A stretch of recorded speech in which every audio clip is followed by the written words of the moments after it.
Yesu. Kwa hiyo lengo kubwa ni kukaa na Yesu ndani yako ili akuhudumie, ili upate kumsikiliza anakuambia nini juu ya huduma yako.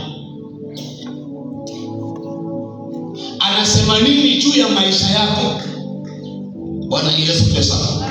Bwana Yesu asifiwe sana.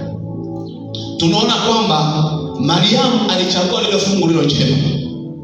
Tunaona katika nyumba ya Simoni yule Farisayo, Simoni mkoma yule Farisayo, tunaona kwamba walipokuwa wamekaa katika chakula wametulia, lakini alitokea mwanamke mmoja ambaye walikuwa wanakaa katika mji ule.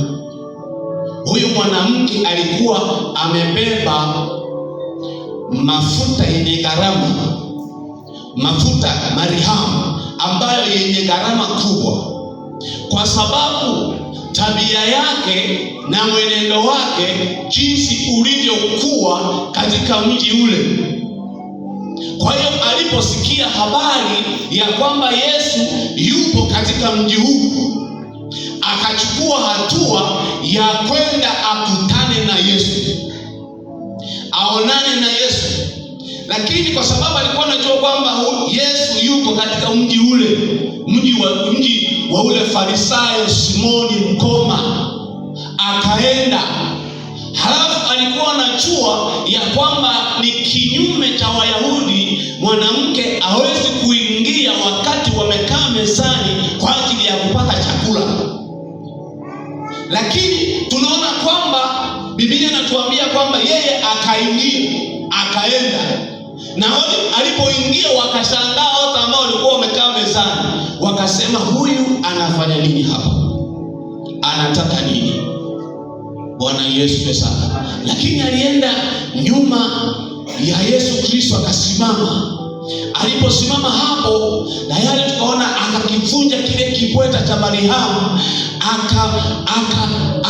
akamwagia Yesu, akampaka Yesu yale mafuta yenye gharama kubwa. Halafu baada ya hapo akaanguka mbele za Yesu, akaanza kulia, akaanza kutiririka machozi, akimlilia Mungu, akimlilia Yesu mahali pale. Bwana Yesu asifiwe sana. Bwana Yesu asifiwe sana. Yesu asifiwe sana.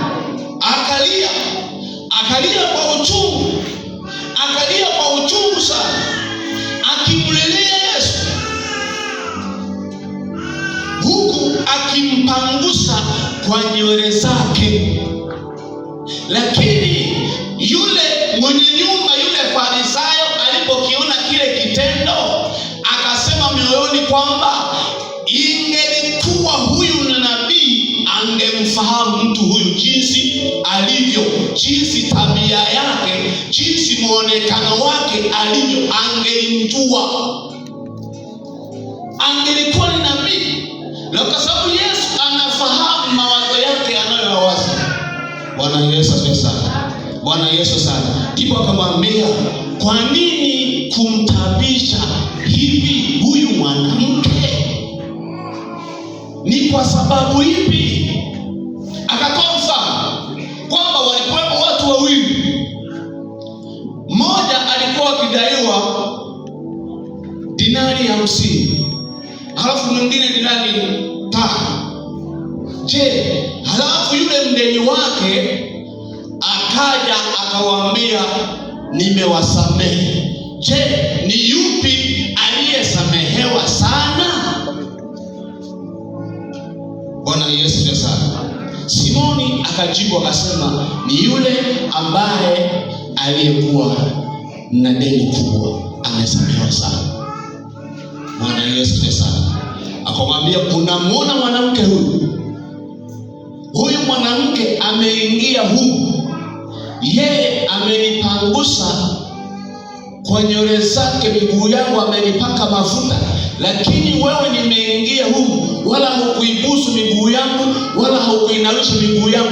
Lakini huyu mwanamke kwa kitendo hiki, hakika hili jambo alilolifanya halitaondoka milele, litakuwa kumbukumbu katika maisha yake.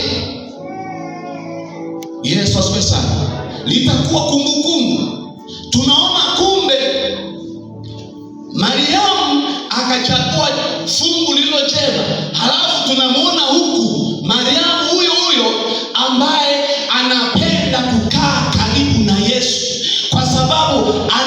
kujua matendo ya Kristo jinsi aliyomtendea. Ndio maana anapenda kila wakati atulie na Kristo. Bwana Yesu asifiwe sana. Ndio maana wapo wengi